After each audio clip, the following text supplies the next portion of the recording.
Wasn't. Oh wait. I believe.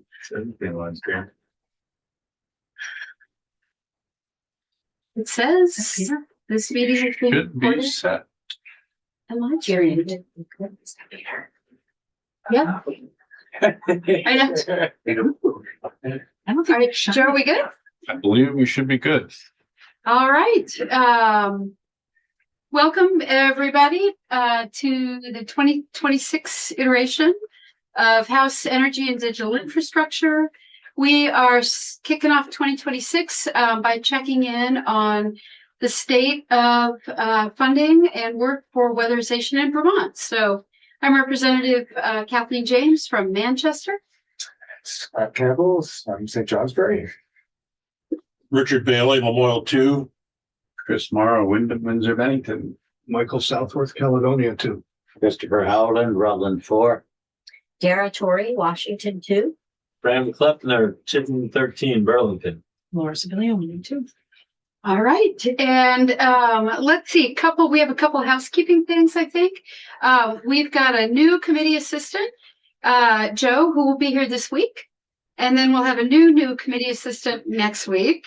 So Joe's done a great job. I just want to thank you live, Joe, for pitching in before you go start your new job at DFR to help us get an agenda up and posted for this week. And we're starting to work on one for next week as well. So that's it. And Rep. Kleppner.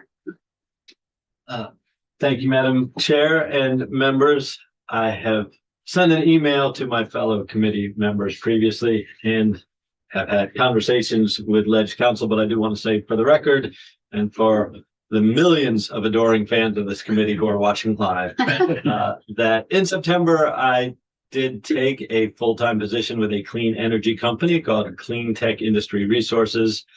And we are a service provider to the energy sector. And I will ask once again, remind my committee members of my request to you that if you ever have the faintest concern that I am in conflict of interest, please let me know immediately. Thank you. Great. Thanks, Rep. Kleppner. Appreciate the transparency.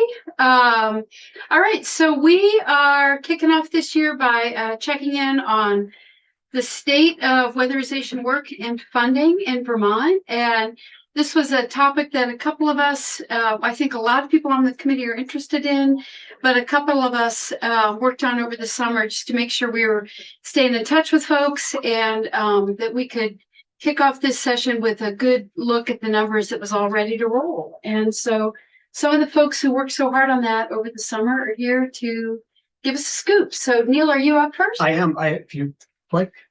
Yeah. Okay. Good. Well, hello everyone. Happy New Year. Yeah. Great to see you all again. Hope you had a wonderful New Year. Happy holidays to everyone. My name is Neil Lunderville. I'm president and CEO of VGS, Vermont Gas Systems. I'm actually not here today. I'm always here in that role in one way. That's my job. But as part of this job for the last 5 years, I've been the co-chair of the Energy Action Network, Weatherization at Scale Network Action Teams. Energy Action Network, as you all know well, they have a number of network action teams that explore various issues about energy and energy transformation. 5 years ago at their summit, we pitched an idea of how do we get weatherization at scale, meaning how do we hit ambitious goals for weatherization across the state, something that I was involved in pitching. And out of that formed this team. I've been co-chair of that ever since. I have two co-chairs. One is Richard Basie, Energy Futures Group, and the other is Carl Robachek, who's Deputy Director at EAN. We have in presentation that I shared with Joe and that we'll see here today, I've listed out a number of folks. There are dozens of other organizations and people who are involved in the Weatherization at Scale Coalition who come to meetings on the regular, including some legislators here, which is great to see. Really, we all share one goal in mind, which is how do we do more weatherization in the state? Very, very straightforward. I'll talk a little bit more about that goal. I also say today that I am joined by Alex Reese over here. Alex is just, he's one of our newer members at Vermont Gas. He is a senior energy policy analyst, and he helped us compile the numbers that I'll be sharing today. So I wanted to give him credit and all of our partners who worked on this. I'm reporting on the work that other people did. So that's really important to give Alex credit for that work. You have a public? When you're ready. So I was asked by the chair to give an overview of an analysis that we did, which I'm going to get into in just a moment, of a comprehensive look at the weatherization funding picture across all the different areas. Often we're looking at low income or moderate income or certain programs. What we tried to do in this analysis, which we'll get into, is really look at across all the programs. And I'll share today some good news and some bad news because there's a little bit of both in it. We'll go on to the next slide, please, Joe. First, let me say, just talking about like what are our weatherization at scale goals. Back in 2020, we launched a really ambitious goal, which was to see how we might weatherize 120,000 Vermont homes by 2030. That goal is, it's hugely ambitious, which you'll see later. But of course, you got to have big goals if you want to, get these big results. And we think weatherization is one of those things where we need a big goal. Why? Is because weatherization, when it comes to energy transformation, is an evergreen strategy. It's a no regret strategy. We know we have an old housing stock in Vermont. We know that these homes are leaking, that their energy bills are high, regardless of what energy source that they're using. And weatherization really delivers on the promise for them because, first and foremost, particularly in this era where we care so much about affordability, it cuts their monthly bills. We see that again and again. You'll hear that, Fred. You've heard it many times from other witnesses in this committee, is that weatherization jobs put money back in customers' pockets right away, every month. That is a primary benefit, but it's not the only benefit. It reduces greenhouse gas emissions in nearly every case. If you have heat pumps, it boosts heat pump performance. And I think an unheralded benefit of weatherization that we can't forget is that it does improve the health and comfort for Vermonters. I mean, we talked to a lot of Vermonters who had their thermostat set at 58 degrees, and that's a hard way to live, or 55. That's a hard way to live in your home. When they weatherize, what they might find is they can comfortably and affordably put their thermostat up to 68 and be okay. That's a much better way. Particularly in the last couple of weeks, we know at Vermont Gas, our phones have been ringing because people are getting their systems don't work. Our temperatures are in the single digits. This is the time of year where we really know the power of weatherization. Vermonters understand it. They love this and they love weatherization. And in part they do because we're doing a lot more of it. You'll see from the numbers that because of the work the legislature and the administration, the governor have done over the last few years to put more money into weatherization, particularly into low-income weatherization. We are doing more weatherization work than we ever have before. I think this is a great result. This is excellent. That's the good news, is that we're doing it. Bad news will come a little bit later, is that we're only going to be able to do it for so long with the federal money that comes through. But I think I want to highlight an important piece about the uptick in weatherization funding. It has allowed weatherization crews to staff up and keep those staffs so that we can keep the backlogs as low as we can. Now, there's still backlog because a lot of people want weatherization, but the contractors that we talk to and the community action agencies that do this work, they're able to hire people and put teams in place to be able to do it. That's because of certainty in funding that they've seen over a number of years. That certainty goes away. It'll be harder to keep those contracting crews in place.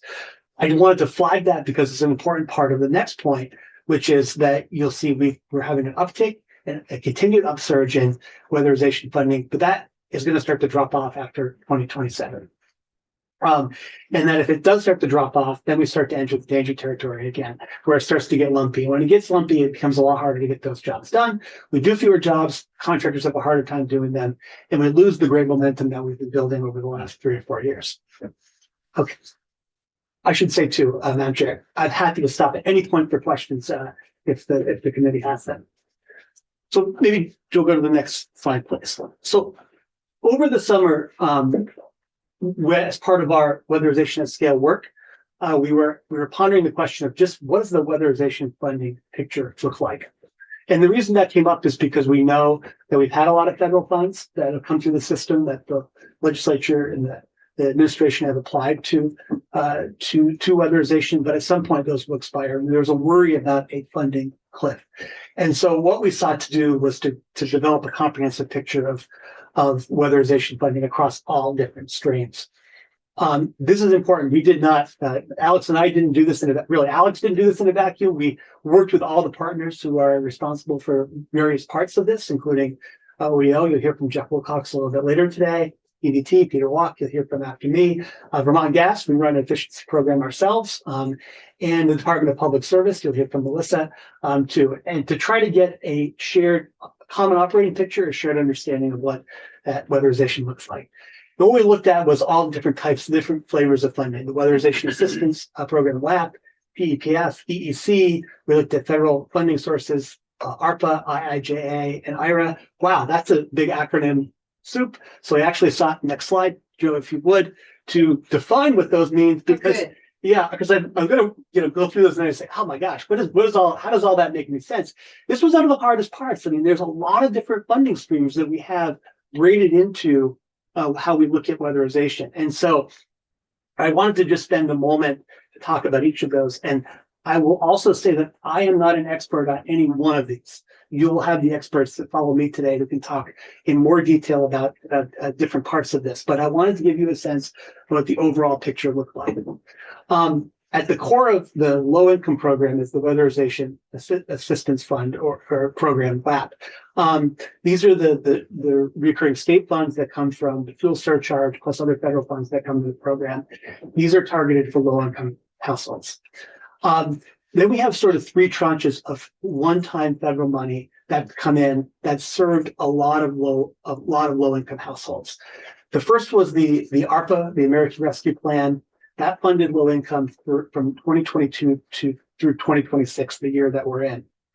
The second tranche came through IIJA, previously known as the Bipartisan Infrastructure Law. There's so many acronyms in this, but those are funds that are still being used 24 through 27. And then the last piece of it is the Inflation Reduction Act, or IRA funds. Those will start this year and run through 2026. As you'll hear from Jeff, those funds have not been received yet. And there is uncertainty about whether we will have those funds. So I put a big asterisk next to that one because we've assumed that they'll come. We have no reason to believe that they won't. Jeff and Melissa can speak to that in more detail. But this analysis assumes that this is $29 million that could come in for low-income homes through the HOMES program. Our analysis assumes that money's going to come in. If it doesn't, we have a very different picture. But we'll assume it for this. There are also two other pots of money that are in here. One is the PEPF, Thermal Energy and Process Fuels Fund. Peter can speak to this in a lot more detail because the money runs through EVT. It's money from the Regional Greenhouse Gas Initiative, RGGI, and the capacity markets. That's very, Peter can speak to it, but that funds weatherization for various low, moderate, and market rate. And then finally, the energy efficiency charge, which are primarily through EVT, Efficiency Vermont, and Vermont Gas. These are through the energy efficiency charge that are on customers' bills. They fund various income levels, both in moderate and market rate. Should also pause and say that we really think about three different ways of looking at what's funding what for weatherization. Low income, which is really, if you think about it in simple terms, 80% of area median income and below. There's some different definitions. The federal program also uses federal poverty level at 200%, but let's use AMI, area median income for now. 80% below is low income. 80% to 120 AMI is moderate income. Anything above 120% AMI is what we call market rate. These are generally have a fairly low subsidy. You think about the subsidy going from low income at 100%, median income is more, and at the market income, it's a lot less. Quick question on the years that you have noted here. Are they calendar years or are they? Calendar. They're all calendar years. There are calendar years. Yeah. Okay. Efficiency generally runs on a calendar year. Well, although WAP runs on the state. I know, and then state and then fiscal year, and then it's a I think the federal fiscal year. Yeah. These are on a calendar year basis. So it's a good question. Thanks. Yeah. I'll also say too that one of the trickier parts of this analysis was kind of agreeing on when we thought the money was going to come, because the money, particularly the federal money, comes in different ways at different times. And because of holdups in Washington, there is uncertainty about when certain pots of money, particularly that IRA money, will come in. Right now, we've assumed that it will come in the calendar year that we're in, which is 2026. Okay, so let me give you the good news and bad news. So next This slide. is a really helpful chart, by the way. I'm not sure I've seen it laid out quite this Yeah. clearly. Yeah. Hard copies. Yeah. Absolutely. Joe, I think some folks would want hard copies. Do you want me to put that off now or later? I don't know. No, Bring it later. to all. No, Okay, later. later's good. So let's start the good news. The good news is because of the work we've already talked about putting this federal funds into weatherization. We are actually seeing an uptick in weatherization funding. We expect one through next calendar year, 2027. We see that it goes from a total funding package of about 28 million in 2026 to up to about 33.5 million in 2027. This is good news. But after 2027, the one-time federal funding money starts to come down. And what we see is that low-income funding, which is being funded by this federal money, starts to decline in the years that go from 2028 through 2030. There's a big drop off from 2029 to 2030 because that's when the last of the IRA money, the Inflation Reduction Act money, is projected to fall off. It has to be spent by the end of 29. So you're really going from a high water mark of low income homes weatherized at 27, about 1,500 homes, to less than half of that in 2030 without additional funding coming forward. So put another way, the good news is that we don't have an immediate funding challenge for weatherization, but we do have a long-term funding challenge for weatherization. And without additional funds from some source, there will be a big drop-off over the next couple of years. This is a specific question having to do with the meetings that we had over the summer and fall and the data that we had at the time. One of the spreadsheets, I guess maybe Alex had prepared it, had a difference of funding projections based on whether the numbers came from Public Service Department versus whether they came from Efficiency Vermont. Is this reconciled now, or? I don't want to speak for all the groups, but we've shared this. We sought to build a consensus picture as close as we could. Okay. I think there will be some of them rely on assumptions like when we get the federal money. Another big assumption is both Whether we get the federal money. both Vermont Gas, Efficiency Vermont have filed their triennial plans, their demand resource plans as part of efficiency. Those plans need to be reviewed and approved by the Public Utility Commission. Sure. That's another assumption that's in there. Yeah. And there could be disagreement inside of that process, which could change these numbers. But Right. But this is the best we have reconciling both EDT and PFD at the moment. At the moment, and we try to keep it live to keep a good updated as needed. Good, thanks.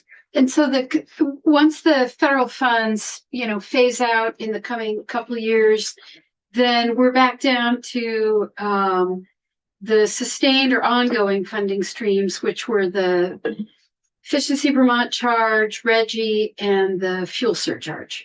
That's right. I'm not missing anything. If you go back, Joe, go back one slide.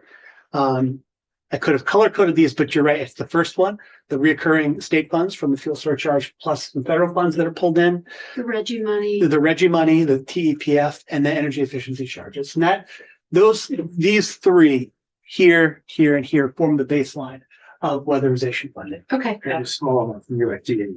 Yeah, yes, right. That's right. Yeah. Which is a little bit of money, but a lot of the blues. Yes. Yeah. What's that from USDA? You No, said? USDOE. the Yeah. Oh, Department I of thought you Energy. said Yeah. USDA. No. Okay. Do those numbers include weatherization undertaken entirely with private funds? This does not. This is only jobs that are receiving some subsidy, in part or an incentive, in part because we wanted to really look at what the state could do. There are jobs that are done fully with private money. It's just not something that we capture ourselves. Thank you. If you go 2 slides ahead now, Joe, please. This is actually. If I could just answer a little bit more about that. So a lot of these jobs, especially in the 80 to 120 and above 120, they rely a lot on owner or private investment too. these are just incentives. This is just public money that I was talking about. So that goes towards those incentives. But for example, in 3D, only 25% of the job might be paid for by public funds, and the rest of it is private. Thank you. So there's a lot more investments. Yeah, this is just another way to look at the same data. But in this case, this gets at the heart of the last question that you asked, Madam Chair, that the green bars represent sort of the green bars and the blue bars. Well, the green bars represent the underlying funding for the WAP program. The blue bars represent funding for EEU incentives, and the orange bars represent funding for one-time federal money. So you see the ramp up. There is some variation in the blue bars with EEU incentives, which we can discuss. It has to do with sort of the timing with the triennial plans. The orange bars ramp up through 2027 and then quickly ramp down through 2030. The major impact for the ramp down for these weatherization funds will be on low income jobs. That's to be really, I think that's an important point that we've developed out of this data, is that the additional money that we have put in, that you have put in over the last several years has gone primarily to low income, and that money will be pulled back. So, and we know we have a very high demand there. So can you grab that water bottle off the top there? Sorry. Is this all weatherization or is? Yes. Yeah, this is all weatherization. Yes. Okay. Yeah. Okay. All of these Yeah. three charts are all weatherization. Right. Yeah. This is just three different looks. Is the income based on the income of the tenant or the income of the owner? It's based on income of the household that's occupying it. Rentals are a unique challenge in this space because something we call a split incentive program, a split incentive problem, where a renter, pays for the energy, but the building owner owns the building, and it's hard to apply an incentive to make it work for the building owner if they're not paying for the energy. However, there are programs like 3D Thermal and others, and other of our both EBT and VGS programs where we've sought to go after those rental programs. It's just rental weatherization is a hard nut to crack. We've done a better job in the last 5 to 7 years, but it's still a long way to go. So to sum that up, if you would, it doesn't apply to non-owner occupied the houses that have been converted, the old homes, 1946 age stock that's been converted from a large family home of children with 7, 8 to 4 rental units is not eligible for. In the cases where we're able to do rental jobs, we're looking at the income of the folks occupying the unit, not the income of the owner. Right. Yeah. Right. So because they're paying the person, the renters are paying the energy bills, and so they're the applying party. It's just a little more complicated because they don't own the space, and so the value of the weatherization is going to the building owner, even if the benefit of the weatherization is going to the renter. I don't have a good feeling for my constituents area of how many are heat is owner supplied and how many are individual. I would think from a standpoint of divvying up an old house, that they wouldn't replumb it for 4 different hot water zones. I don't I don't know. I don't do that work either. Yeah. I think what we've heard though, a lot of units are individually metered, in part because we've heard that building owners don't want to pay for their Windows are being left, for the exactly. consumption unnecessary. Campbell? On this slide, it looks like the table at the bottom doesn't. I'm trying to relate it to the graphic. It's not there. There's a table at the bottom actually is references the previous slide slightly. Yeah, which is about the income levels. By income level. Not by the funding bucket. All right. Yeah. So that is okay. Yeah, but the bottom line does reference the size of each of the bars. But I'm still a little confused about it because all of the low income work is being done through web. Yeah, basically, right? And the WAP funding in the table is showing it going down from 26,000, 26 million in 2027 to 12 million, Right. 13 million, 2030. And that seems like that should be reflected in the WAP recurring funding bar in the graphic. Right, which looks flat. Is that what you're saying? Yeah, I just think the table at the bottom here is better reflects the previous set of charts, Yeah. where it does show overall Right, and the by income. So low income Yes. does go up to 26 if you look at yeah, I this, see that. and then drops out on. If you go, thanks, Jeff. If you, right here, this is reflected at a $26 million level, and then it drops to 13. Yeah, I see that, but I guess there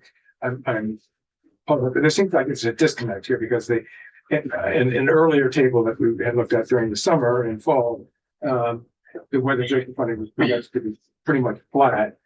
Weatherization being the fuel receipts. Yep. And DOE money. Right. As far as we know, it's flat because it seems that's what it's been for forever. And yeah, the table at the bottom of the next slide shows it declining by the amount we just talked about, and by 50% between 2027 and 2030. Why is that? That's because of the one-time money that's being applied.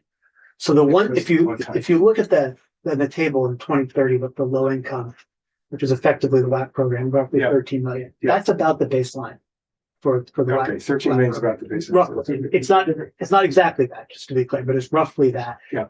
In this table, back to if you took it 2 more years back, 23 and 22, you would still have federal one-time money being applied to low income. Yeah. So you have to go back and sort of apples to apples would look at 21 or something like that to get a sense of where the baseline funding is. And I think Jeff Wilcox could probably give you chapter and verse on this. Okay. But this represents, you have about a $11 million in the state revenue through fuel surcharge and another 1.8 through federal money that's applied to the WAP program. That's consistent with the reoccurring level. Right. I'm sorry.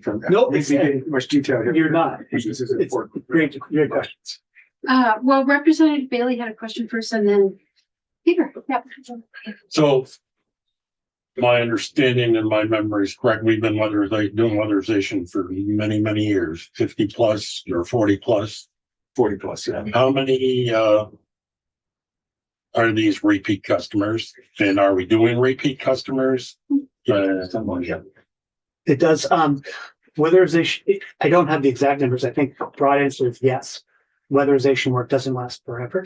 The materials themselves degrade. They become less effective to be able to keep the house sealed.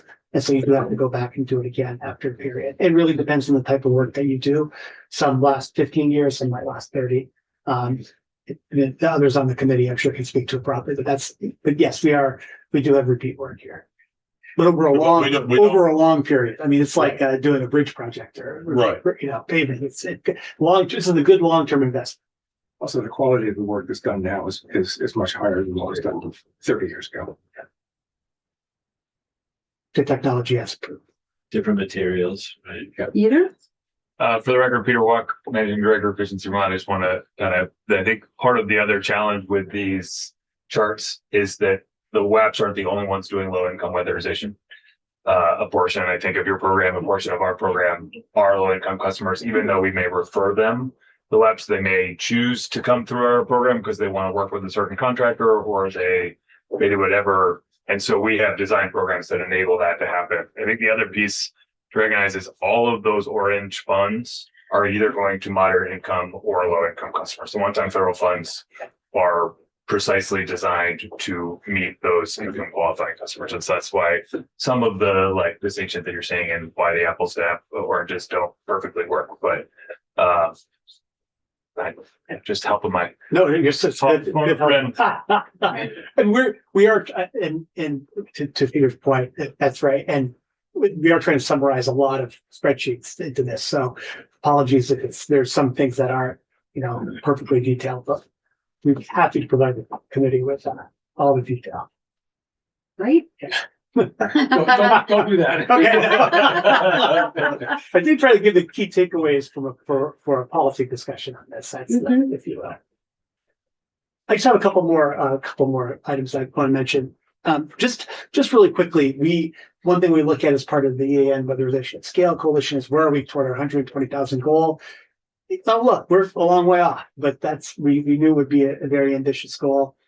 We update this chart every year. The good news is that if we looked at it last year, we would have shown 2,000 less homes toward our overall goal. So it doesn't seem like a lot, but it's 2,000 homes that are going to get more weatherized because of the work that all of the partners who have been involved in this are doing to focus on weatherization. So there's still a long way to go toward 120,000 homes, but we are, with all the numbers that we have in our projection, we are 2,000 more.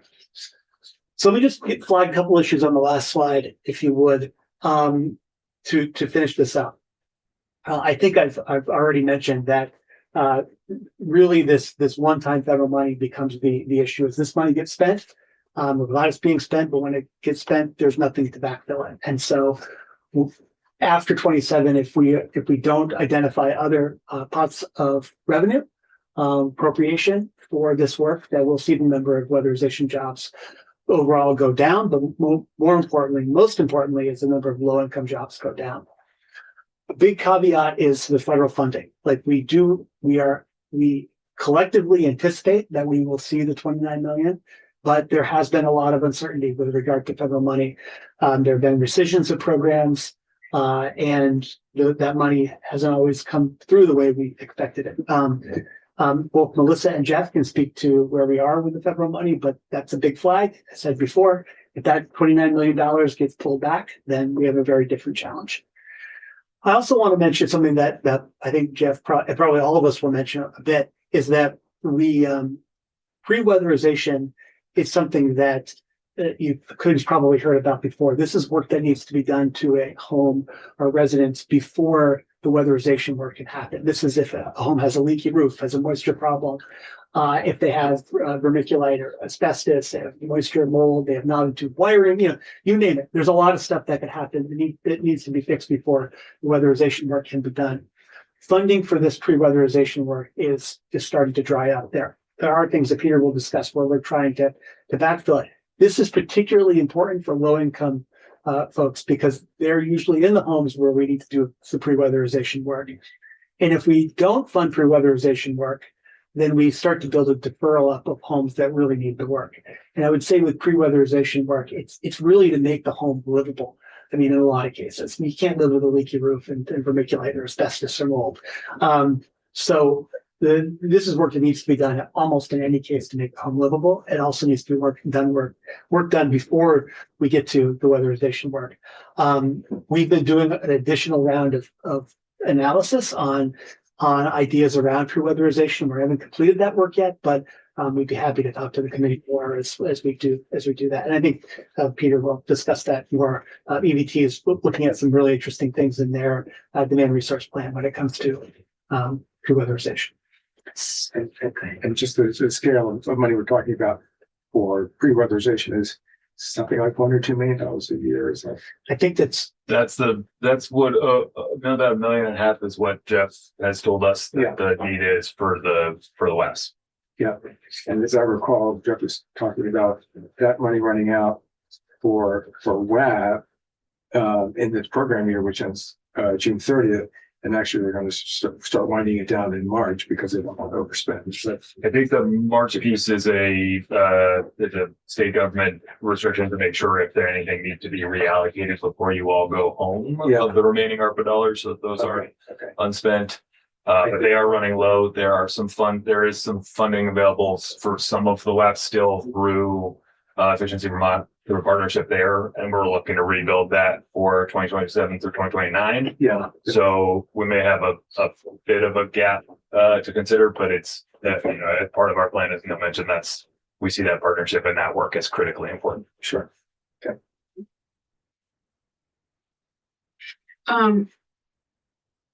I had a question about the workforce, and I don't know if somebody else is going to talk about that later today, but I just wondered if you have a sense, Neil, of how demand you know, are we at capacities or wait list? Like how demand right now is matching up with workforce? Because as I look at all the charts and see, the drop off in the coming year, I wonder what that means for like program capacity, wait lists and demands, and then also contractors that are out there, staffing up and training people and doing the work. Yeah, it's a great question. There are probably others who can speak to it more specifically. I think in general, what we've heard is that, the contractors, their businesses, and they want certainty. And they look at the funding picture and see that the funding is continuing to grow and be steady. They're going to be willing to make an investment to ramp up and put a team on to do that work because they know the work's going to be there. And if they look at this graph and see that the funding's starting to fall off, it'll be a lot harder for them to be able to keep that staff. We're lucky that we've been fortunate to in the state to stand up our weatherization training center, the VIEW Center over in Barrie. So we were able to train weatherization contractors. So what we've heard is that that's a successful program that our weatherization contractors will pull from that program. There are other programs that do this as well, but we're adding additional capacity to build a workforce capable of this. I think the key is going to be, from my view, is the key is going to be the certainty of funding. If that funding starts to fall off, it'll be a signal to the market to pull back on weatherization contracting because there won't be work there. It's just like solar or any other energy work. The market's going to start to move based on what it projects the demand will be. There's still, I think, customer demand remains very high. I mean, there's still plenty of work that needs to be done in customer homes. Great. Yeah. Do we have any more questions for Neil? Great. You said you were continuing to do more analysis on the pre-weatherization. Will you just give us a heads up when that's Yeah. ready to roll? Yeah, we've got some great work on it, but we haven't maybe got a consensus picture yet, which we'd like to know. Okay. Great. All right. Thank you. Thank you all. Yeah, Peter. Thank you.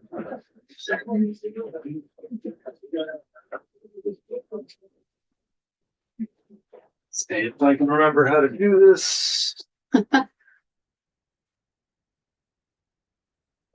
You turned sharing on for me. Great.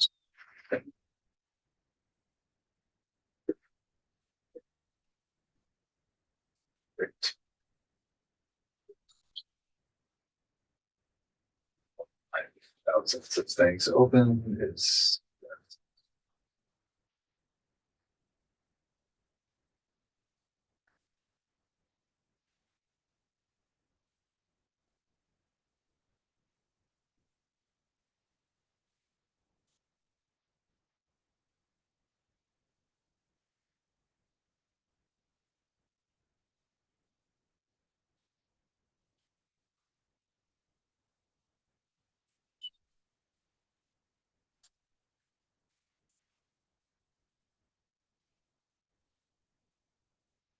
While I'm doing this, for the record, my name is Barry Did that. I'm Peter Walk from Efficiency Vermont. Very happy to be with you all again this session. Happy that you're leading with this incredibly important conversation, and happy to provide some overview of what we do and help answer questions to the broader picture.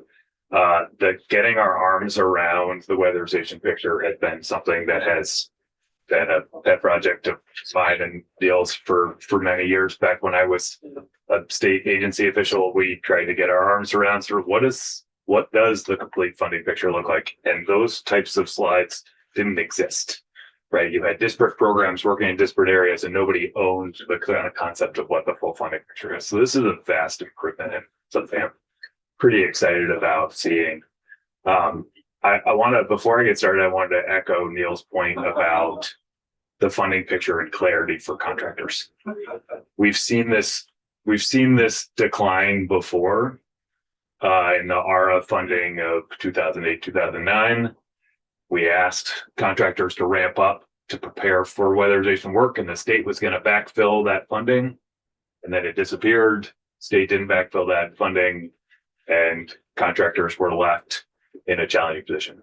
We are in the process now of doing all sorts of good work with contractors to stand up more workforce between the VIEW Training Center. We're helping folks buy more equipment so they could bring on new crews, all those things. And that is contingent upon the level of public investment, because these projects are hard to pencil out simply as a homeowner making the investment themselves, or a landlord or whomever.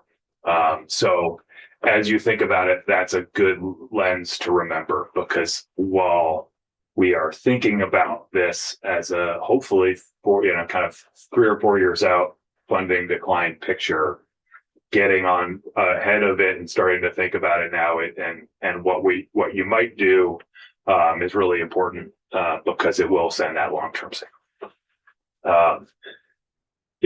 That's especially true for the non weatherization assistance program funded programs, because those are all private contractor led, right? And so we need to make the WAPs have a little bit of a different special sauce that Jeff can talk about in terms of how they stand up crews and shift around work.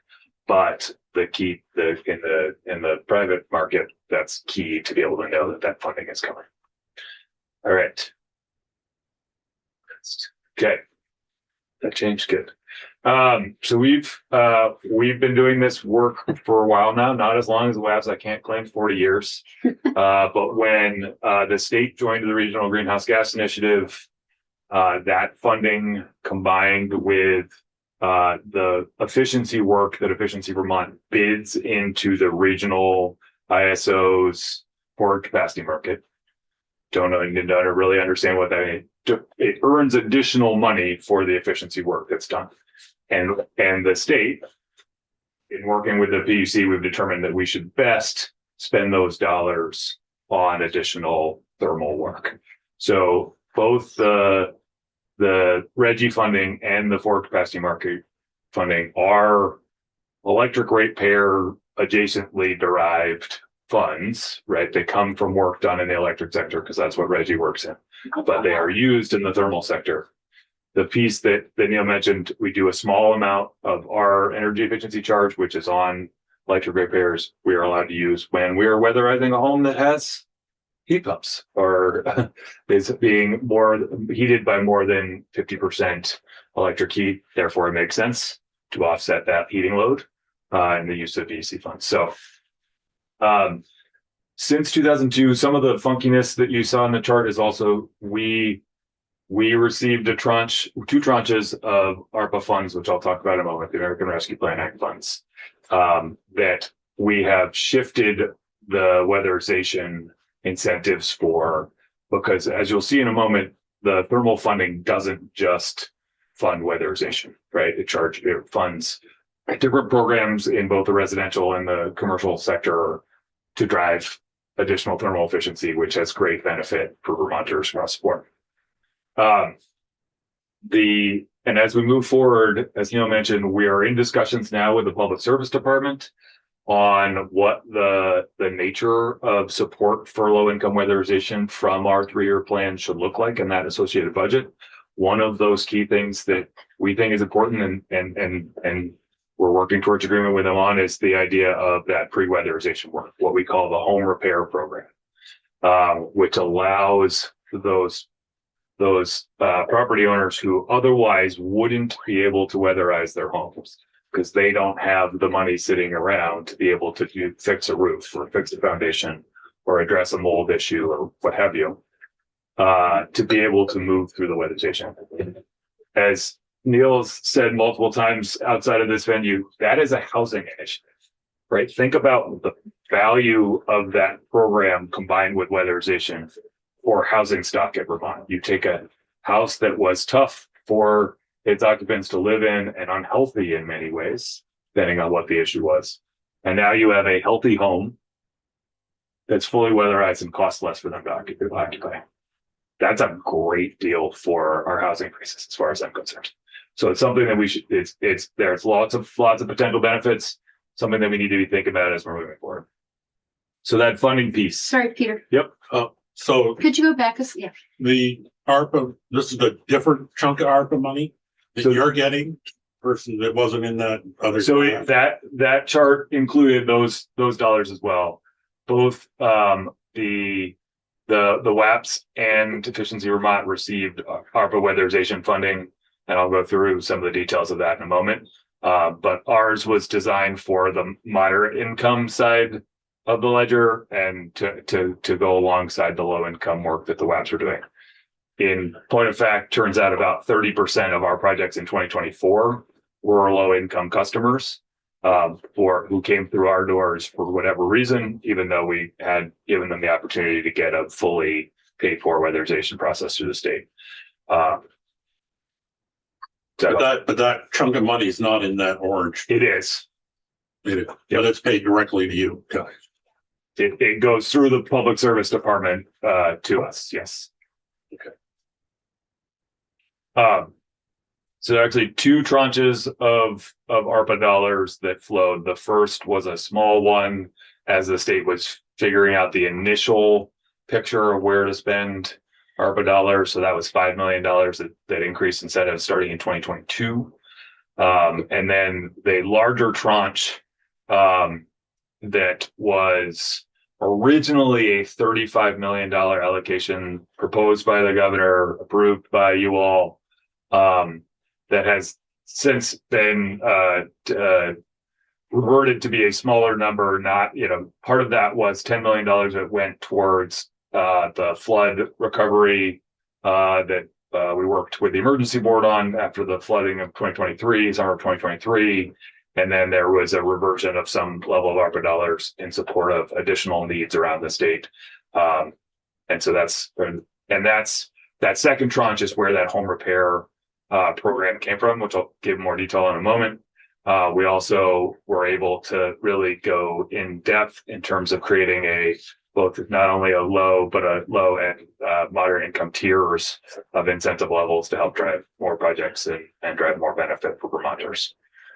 The thermal energy and process fuels funding is the bread and butter of the thermal funding that Efficiency Vermont uses. We'll say Burlington Electric Department as the energy efficiency utility for Burlington does get some as well, although theirs is somewhat limited because of the overlap of the BGS territory with the BDD territory. There's very few homes that are not served by natural gas. And so those are the homes that are the target for BDD. So I know you said this earlier, but the TEPF money, that RGGI money, sounds pretty flexible in terms of its use for low and moderate income weatherization.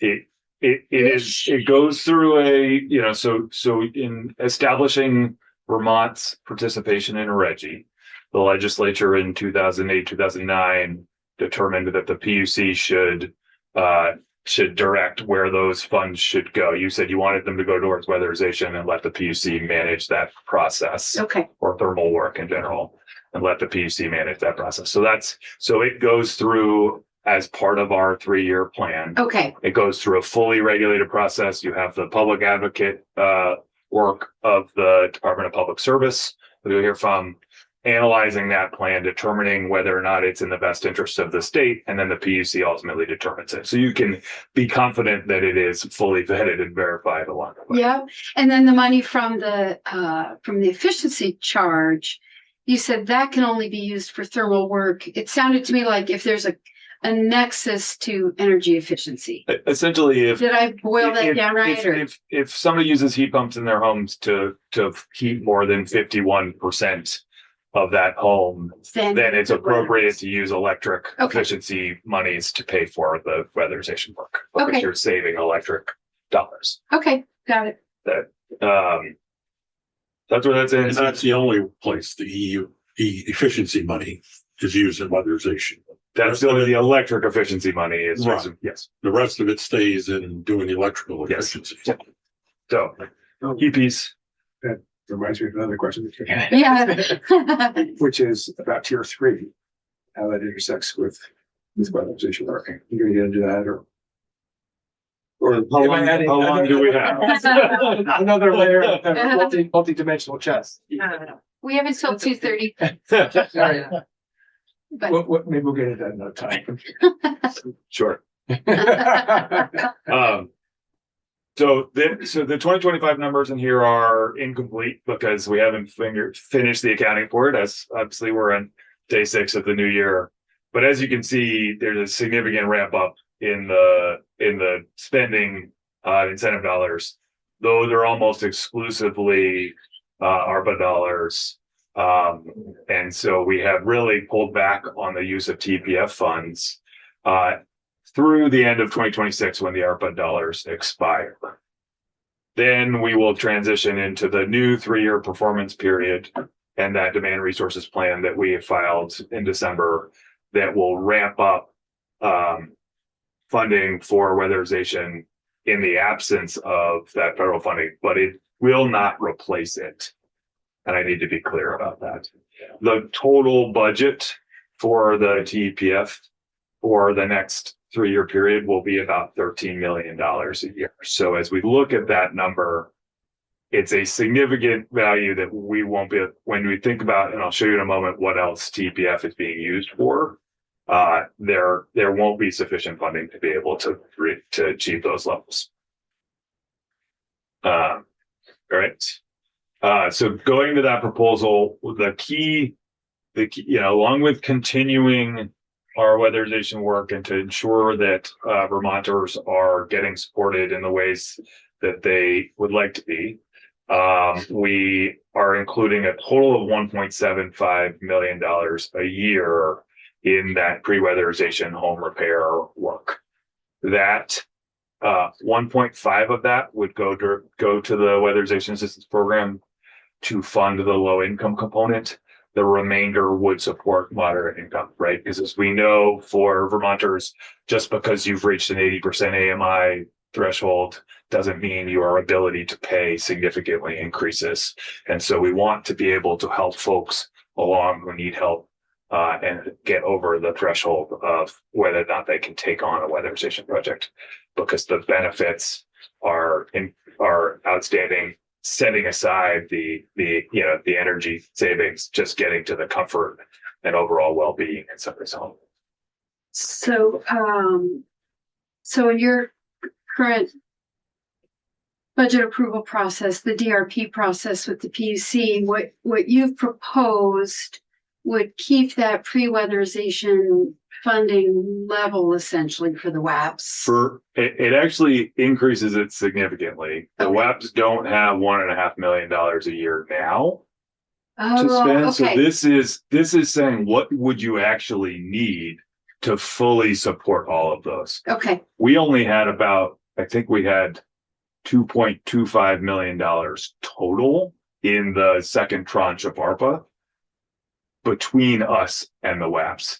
And so we're going to do that in a year and a half here, right? And so it's doubling essentially what we were doing before, we just started to do. So this is a significant improvement and can help address major needs and backlogs that the WAPs are facing. So it's pretty exciting to me to really be having this conversation. Oftentimes in the energy efficiency world, we get really caught up in making sure everything is driving as cost-effective savings as possible, and we leave people from being able to participate when we do that.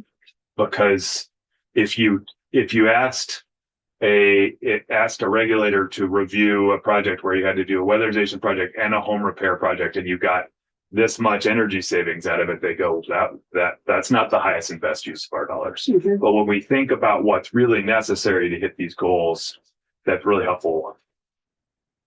Because I feel like at the end of last session, and one of the reasons why, I think I wanted to make sure we circle back around to this is that we were hearing a slightly different fear, right? Which is that money was going to dry up immediately, and there's been some concern. And I know we're going to hear from Jeff later. Yeah. So it'll be interesting. So I'm excited about that. Obviously, that starts January. If approved by the PUC, that would start January 1 of next year. So whatever the need is between now and then, I don't have the ability to help meet that, but I want to be able to help meet that need going forward because I think it's really important. the other, yeah, so where we are in the process right now is, we've been talking with the Department of Public Service all fall about the proposal, and, there are, differences in how much and how the spending should go, but we are aligned on what the thermal budget generally should look like. And so there's a real opportunity to ramp up a little bit due to increased Reggie revenue. And actually we were anticipating some changes in the forward capacity market that would decrease our revenue. And we think it actually may go the other way. Not a lot, but we may get a little bit more revenue out of it. So overall, we in the Department of Public Service have taken a relatively conservative stance in terms of projecting out those funds.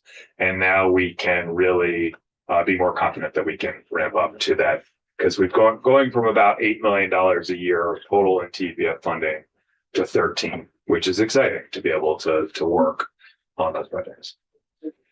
Just a little detail. I think what's really important, and this is these numbers, this is 2024. I think I'm trying to remember what precisely the numbers look like, but the existing homes is essentially weatherization, right? So what the efficient products would be support for, sometimes we support heat pumps through the shared program with the DUs in tier 3 if either the DU isn't participating or it's an unallocated project, something like that. Commercial industrial represents about a quarter. But as you can see, those commercial industrial projects are the bang for the buck, right? And so as we think about the other efficient project we might use from there is something like wood stoves, right? To help folks it. So you're seeing that sort of work along the way. But so as we drive more weatherization, which is great, it is a relatively cost inefficient way to drive thermal savings, but it's incredibly important and a great starting point for many people along the sort of energy transition journey to be able to be thinking about, all right, now my shell and my insulation are great. Now I can think about other things so that I can size the equipment that's going into my house appropriately, rather than having to heat the outside too. So good news along the way, but just wanted to put some of that into context. We talk about weatherization as, as the one of the most important things we can do. It's just important to know in context where it kind of helpful. And what's included in the efficiency products segment? So it's mostly wood stuffs and some heat pumps as well. Got it. So that also relatively small investment for a reasonably large energy savings. Yep. Wood stoves like advanced wood heat, is that what you? Yeah, to be able to help people transition from an older inefficient model into something. Okay, Rep Troy. Just a quick question. So that's energy savings. What about bill savings? What's the average bill savings? Is that something? It probably depends on square footage and all kinds of stuff. Let me see if how would I get back to with that? Okay. But yeah, again, if thinking back to that public investment component to it, if you just asked somebody to look at it straight on a return on investment basis, it would be difficult for the period of payback would be probably to the point where they need to come back into the system again, right, along the way. So, Although I would say Immuno's analysis would also factor in the reduced healthcare costs and the social cost of carbon. And if you did that, I suspect you'd see a very different paper. I would love for the energy system not to bear the full cost of weatherization. It is something we've talked about for years. Yeah. There have been a couple of pilots that have been done. Rutland Regional Medical Center did a great project where they essentially prescribed weatherization for chronic respiratory issues. Turns out it pays for itself. Yeah. But switching over the insurance world to do that is difficult. it's something that the state could think about through the global whatever waiver that in Medicaid terms. But there are 900 other things that are in the list for that as well, because there are lots of things that improve health without being directly being healthcare. Yes, I would love for that to occur. I think you're asking for the energy system to pay for the kind of full freight while everybody else gets the positive externalities from it. Every other system gets the positive externalities from it. But those positive externalities are good generally for the public purse anyways, right? When we have lower healthcare costs across the board, that tends to be a positive outcome. So just quickly, this is a projection of, sort of where we are now. We're able to offer low income and moderate income incentive structures, as well as the sort of market rate that Neil mentioned.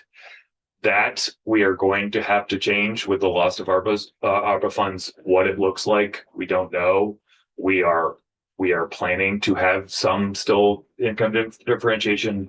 It's not going to be to these levels, and we're seeing the costs of projects go up because of the cost of goods and materials and labor as well. That is, it's going to be our money doesn't go as far. State money doesn't go as far as it used to because projects are more. That shouldn't be news to anybody here. Everybody's seeing the cost of things.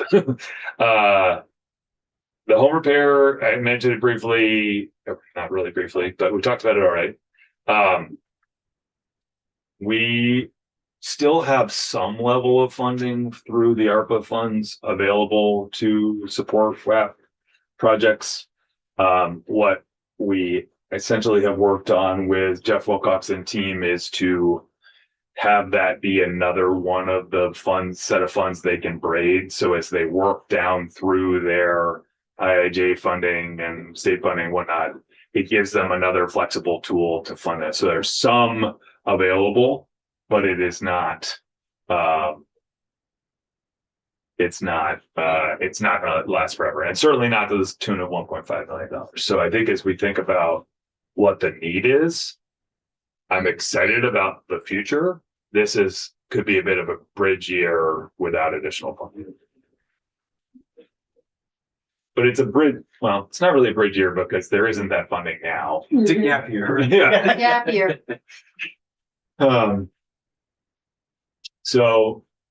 And we work very closely with the WAPs. I think one of the things that it always impresses me is the interconnection between the weatherization agencies and the efficiency services, because of the incredible value you get from having a low-income customer work with one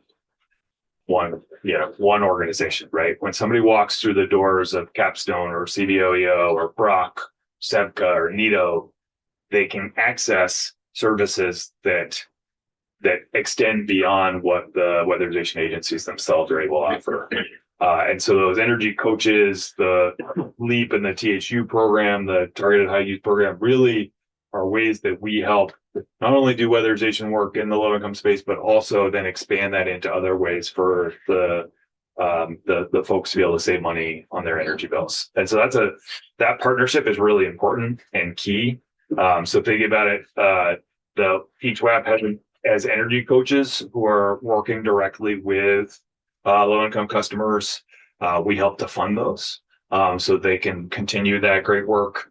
Because as everybody gets constrained in terms of funding, often that soft support is the first thing to go. The targeted high use and the low-income electric efficiency programs are those, sort of appliance and lighting upgrades and other things that happen while a customer is interacting with one of the weatherization agencies. And then the work with 3 thermal, which is often considered the 6th WAP, is really doing that work with the multifamily housing units. And this helps them go even deeper to be able to do that work more effectively. So really helpful across the board. We help to fund the View Weatherization Training Center. We help to provide tools and trainings that it's all the same ecosystem. And I think now that we have a better picture of the overall sort of funding and how that all works, you can start to see how the funding supports the broader ecosystem. The ecosystem is already working together. And now we can think about what the true funding picture looks like. And I would be remiss in not reiterating Neil's point that, while you see a tailing off in the available funding after a significant surge in funding made possible by the federal funding, it's still inadequate to get to that final push to 120,000 homes that you see on the chart, right? So we're going to get closer than we thought, but we're still going to miss significantly. And so in this funding environment that we're operating in right now, doing no harm is important, but it's important to keep our eyes on the prize in terms of what would actually be needed to get to that 120,000 homes. That I'm happy to take any questions or additional questions. Any more questions? Yeah. Are these weatherization, how do the contracts get awarded to do this weatherization? Is the weatherization people kind of like the PUC got the thumbs on top of the cost of the project so that they don't get out of scale to you fall in moderate income, you got $9,700. Well, this blue board around your foundation is going to be $9,100. So we work closely with the Efficiency Excellence Network, which is the network of contractors that we've helped stand up, where they come in and voluntarily work with the program, and everything happens between the customer and that contractor, right? And we provide the backup support, the training support for that contractor, tools to be able to analyze the work and be able to go into somebody's home, do that blower door test, understand what the highest value pieces might be, and then help that work to that project. But that customer contractor relationship is really important and something you've asked us to include as part of it. I'm not sure if any of you were around in 99, 2000 when Efficiency Vermont was stood up, but that was one of the key goals, right? There are efficiency models where the efficiency organization is vertically integrated and so does all of the work from planning to installation. And you asked us to think differently and have not push out the contractors who already work in the space. And so we've helped instead build them up to be able to do that work entirely. Is there sort of perfect control of each of the cost pieces? No, that's a relative weakness of that model. But it's certainly something that we work very closely with and keep an eye on what the projects are. Because ultimately, at the end of the day, if something costs a lot to do a very relatively small energy savings project, that impacts the energy savings claims that we can make to the PUC, and it kind of the system falls apart.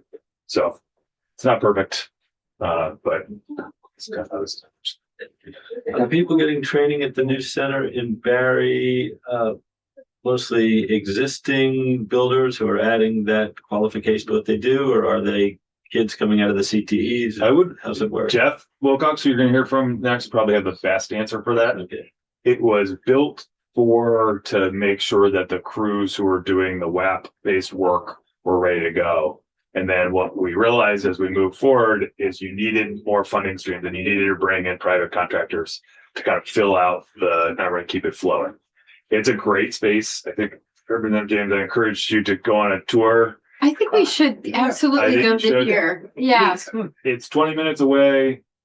It's a small house in Vermont, right? It's like any house you would go into, and they've cracked open different walls to show where things are. And people do real work in a real home. And it's incredibly valuable. It's not some highfalutin, big training facility. It's a home. And it's really cool to see that scale. And so Jeff can give you some more of those details, but it's a real upgrade from my perspective in terms of our ability to work in that space. Rep Campbell? Yeah, I was interested in a little bit more detail around the TEPF projected revenues, and you mentioned that your proposed DRP is around $13 million a year expenditures. Can you talk about what you have in your head? What you expect in terms of revenue from Reggie and forward capacity? So all of those projections are based on what those revenues should be, right? So we anticipate that some of that is spending down some of the conservative, as we've been conservative in our projections. Yeah. There has been a buffer that's ready to be spent down. And so both the Public Service Department and Efficiency Vermont are in agreement that we shouldn't wait. We should spend those dollars and do the good work to be done, because the sooner you do weatherization, the more benefit it has, right? And so Yeah, so that's what I'm wondering. So we had something in excess of $9 million that had accumulated in Reggie. and so now that's being built into the next plan. That's what I'm asking. Do you have that in your head, or do you? So if I can't remember, but I'll give it to you in this context. I used to be one of the Reggie board members for the state. We anticipated roughly $2 million in auction proceeds each year. Right. In the past couple of years, each of the auctions themselves, which run quarterly, have generated $2 million. And so the Reggie money is significantly higher. The forward capacity market, we're still working on what that's going to look like, but it should be better than what we anticipated, which was you're anticipating a pretty significant cliff as the ISO considered how to treat efficiency in that model. Because of the approach that they're going to take, we actually think it's going to be in our favor, which is appropriate, right? So it'll be now. It You're now could grow a little bit, not a lot. Nothing is going to be higher than you had estimated when you put together the DRP. But yes, no, not significantly. And I think the other piece to remember is that though the efficiency charge is tuned to a set budget, right? So the electric side, you tune the charge up and down to get to the number you need to create the savings you need, right? Thermal, we are passive acceptors of the revenue that gets generated. And so you need to leave some amount of buffer in the account, Sure. in case revenues fall through the floor. Sure. So That's yeah, let me get, maybe. I have to, detail. On yeah. That would be great. Yep. I guess I'm just interested in what you're projecting for revenues from Reggie and forward capacity. That's behind your projected expenditures for the next DRP. Sure. Okay. And then how much of that, those projected expenditures or those proposed expenditures are spending down that $9+ million? Yeah, we propose to spend, I can tell you that we're proposed, the $13 million would spend that down to a much more reasonable number. So it's not just the increased revenue, it's the spending down so can give you what the projected revenue is and also what the proposed kind of balance would be at the end of the process. That'd be great. That would be great. Great. All right. That was really helpful. I think we should probably we have our next witness at 2:30, so I think we should probably take a break and go off live for a minute if everybody's okay with that. No more questions for Peter?